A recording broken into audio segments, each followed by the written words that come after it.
وہ جوان جو ہی پروان چڑھا ان فوان شباب آیا تو اس کی پیشانی سجدے کے تقدس سے مالا مال ہو گئی، اس کی آنکھوں میں حیا اور شرم کے پہرے آ گئے، اس کے خیالوں میں پاکیزگی آ گئی،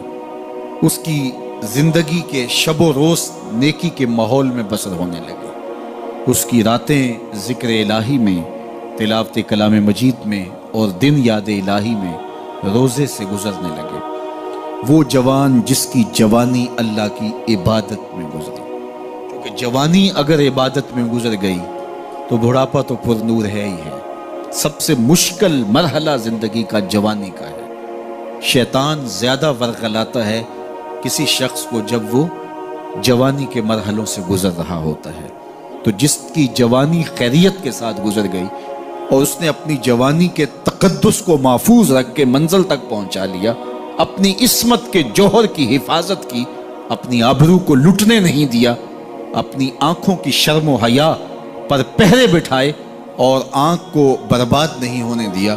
اور اپنی زندگی کے تقدس کا پہرا دیا، تو جو جوان اپنی جوانی کو خیریت کے ساتھ گزار گیا۔ کسی نے کہا تھا نا، کتاب زیست کا ایک اور باب ختم ہوا، شباب ختم ہوا، ایک عذاب ختم ہوا۔ تو جوانی جس کی منزل تک پہنچ گئی خیریت کے ساتھ، عافیت کے سائے میں، مشکل تو بڑا ہے جوانی کو منزل تک لے جانا، خیریت کے ساتھ داغدار نہ ہونے دینا، جوانی کے تقدس کو رسوا نہ ہونے دینا، عصمت کے جوہر پہ کالک نہ لگنے دینا، خواہشات کو غالب نہ آنے دینا۔ آسان کام تو نہیں ہے، مشکل کام ہے، لیکن اگر کوئی مشکل کاٹ گیا، جوانی کے تھوڑے سے ایام میں گزار گیا، اللہ اکبر۔ حضرت شیخ ختلی کہتے ہیں، داتا گنج بخش علی حجویری علیہ رحمہ کے مرشد ہیں، الدنیا یوم ولنا فیہا صوم۔ وہ کہتے ہیں دنیا ایک دن ہے، ہم روزہ رکھ کے گزار رہے ہیں۔ تو روزہ رکھ کے سارا دن گزر ہی جاتا ہے، دوپہر بھی آتی ہے گزر جاتی ہے، اور عصر کا وقت بھی آتا ہے گزر جاتا ہے، کھانے کا وقت بھی آتا ہے، چائے کا وقت بھی آتا ہے، سب کچھ ہوتا ہے لیکن گزر جاتا ہے، افطار تک بندہ پہنچ جاتا ہے۔ جس نے زندگی روزے کی طرح گزار دی، جس نے جوانی روزہ رکھ کے گزار دی، خواہشات کو بے قابو نہیں ہونے دیا، مشکل کام تھا لیکن اس نے مشکل کام کر دکھایا۔ اجر کتنا بڑا ہے، سنیے اللہ کے محبوب کی زبان سے سنیے۔ حضور نے ارشاد فرمایا جو سیدنا ابو ہریرہ کے ذریعے سے ہمارے تک پہنچا، فرمایا قیامت کے دن جب سورج کا رخ سیدھا ہوگا، زمین تانبے کی ہوگی، لوگ پسینے میں شرابور ہوں گے، کوئی ٹخنوں تک پسینے میں، کوئی گھٹنوں تک، کوئی کمر تک، کسی کو پسینے کی لگام دی جائے گی، اور وہ پسینہ ایسے نہیں ہوگا جس طرح یہ پسینہ ہے، اتنا گرم ہوگا۔ ابن رجب حنبلی کہتے ہیں اس پسینے کا ایک قطرہ اگر احد پہاڑ پہ ڈال دیا جائے تو وہ پگھل جائے، اتنا گرم ہوگا، بدبودار اتنا ہوگا، ایک قطرہ دنیا پہ ڈال دیا جائے، انسان کیا جانوروں کے دماغ بھی پھٹ جائے،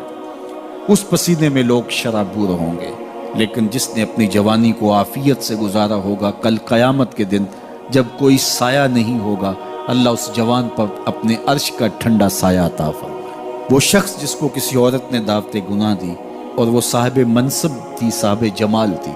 اور اس نے یہ کہہ کے یہ خواہش، یہ آرزو مسترد کر دی، انی خاف اللہ۔ اسی طرح کوئی عورت ہے تو اس نے اپنے تقدس کی حفاظت کی، اپنی آبرو پہ پہرا دیا اور کسی پیشکش کو ٹھکرا دیا، تو فرمایا قیامت کے دن جب کوئی سایہ نہیں ہوگا، اللہ اسے بھی اپنے عرش کا ٹھنڈا سایہ دے گا۔ کیسا سخت دن ہوگا، اور وہ کس اعزاز میں ہوگا، کس تکریم میں ہوگا۔ یہ تو 4 دن 10-20 سال ہیں، اور وہ 50,000 سال کا ایک دن۔ پھر اس کو اللہ کا شکر ادا کرنا ہوگا کہ اللہ تو نے کتنا کرم کیا میرے اوپر کہ میری جوانی خیریت اور عافیت سے گزری، اور آج اس کا تو کتنا بہتر صلہ مجھ کو دے۔